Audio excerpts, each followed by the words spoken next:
Welcome to the SEO.co Search Engine Optimization Podcast. Digital marketing essentials and next level tactics. From offsite and on-site optimization to persuasive selling and everything in between.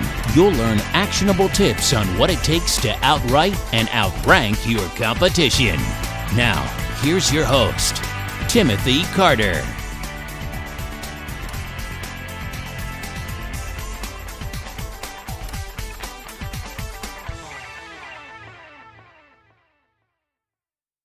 Thanks for joining me on the podcast. Today we're going to talk about content writing to reduce bounce rates.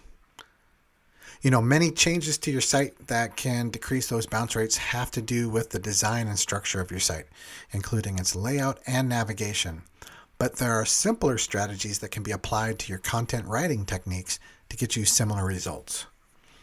One of the most valuable tools in your arsenal will be internal linking, as I talked about in the previous episode.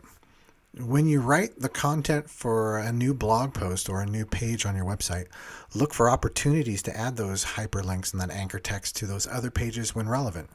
For example, if you're writing an article about a specific type of hat, you could link to the product page for that specific hat, or, a general category page that introduces hats which contain more information about the line. These links, when used, appropriately, will attract people to venture deeper into your site, to keep learning new information, giving you more opportunities to convert. As an added bonus though, the increased internal linking, throughout your site is going to be beneficial for your search engine rankings. Google favors sites with heavily linked interior pages that tells Google what the site is about. Use strong headlines. That can also decrease your bounce rate. And that goes for, subheaders in the body of your copy as well. Stronger doesn't necessarily mean more likely to attract a click. More importantly, it means more accurate and more compelling. Users who click on a link should be interested or excited for what comes next, and that needs to be fulfilled on your page with that content. If you don't meet that expectation, they're probably going to leave. Further headings down the page should keep your users interested in reading more, drawing them down the article, bit by bit and scroll by scroll. Definitely incorporate multiple mediums. Plain content doesn't engage a user nearly as much as interactive content. Studies have shown that, just including a picture alongside an article can increase traffic and interest in an article. People stay on longer because they're seeing other things that relate to the body of the copy. Like embed a video, incorporate more pictures or infographics into the body of that content. And whatever you do, use a diverse range of media throughout the site. It gives more options to your audience. It can appeal to a wider variety of those people based on how they visualize and take in information. The more options you have for your users, the more of them will stay on longer. But definitely, keep things concise. It's a no-brainer for increasing bounce rate. Since your goal is to keep users on your site for as long as possible, it might be tempting to write longer articles as a result. However, length is not nearly as important as, being focused. A focused 300-word article, depending on the subject, can be as valuable as a 1,200-word fluff-written article, or vice versa.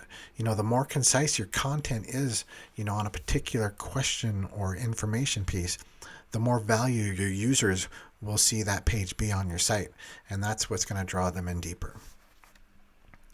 You can also create, more relevant landing pages. That can decrease your overall bounce rate because it involves creating new pages in the form, of specific landing pages that cater to your core demographics and those key questions and answers you want to provide your customers based on information. You want to make a perfect first impression, or else, that initial traffic will simply leave. So definitely take the time to understand the segments of your audience and cater to each one of those personally. Definitely, as we kind of get ready to wrap this up, use accurate meta descriptions, those short snippets that appear under, the corresponding link in the search engines. They're usually responsible for determining whether a user clicks on that link and why they choose to click it. If that meta description, really is appealing enough to attract clicks, but it isn't relevant enough to your content, users end up leaving the moment they discover this. So, you got to be accurate. If it's accurate but not compelling, they won't even click on that link in the first place. So your goal should be to create meta descriptions that, entice and set accurate expectations about the content, what they're going to find when they click through on that link. Another good thing with your content, is format it with some ample white space. It's easy on the eyes. It's a principle of design, but it can also be harnessed with the shape and style of your content. If you keep all your paragraphs long and bunched up together, you'll run the risk of tiring your audience's eyes, or worse, leaving them with a bad impression of your site. So instead, you break up your articles into sections, with clear and distinct subheadings, bullet points wherever possible, to cut through the bulkiness of your content. That also goes back with the images and the different types of media to use to break up that content. Or for some people, it's about finding that view, that feel that gets them to keep on scrolling. So you don't want to be, throwing in information overload with long form copy. You want to be able to give them some variety in what they're seeing. And I think I'll wrap that up here on that note. So if you need some help with improving your site's on-site content, stop on over at SEO.co and schedule a time to have a free consultation. It's what we've been doing for over 10 years, and we've gotten it down pretty good at this point. You can learn how we can help you guys scale your ability to outwrite and outrank your competition. Thank you for joining us on the SEO.co podcast. We appreciate your time. Be sure to rate, review, and subscribe to the show, and visit SEO.co for more resources based on today's topic, as well as access to more podcast episodes to help you improve your site's long-term SEO success.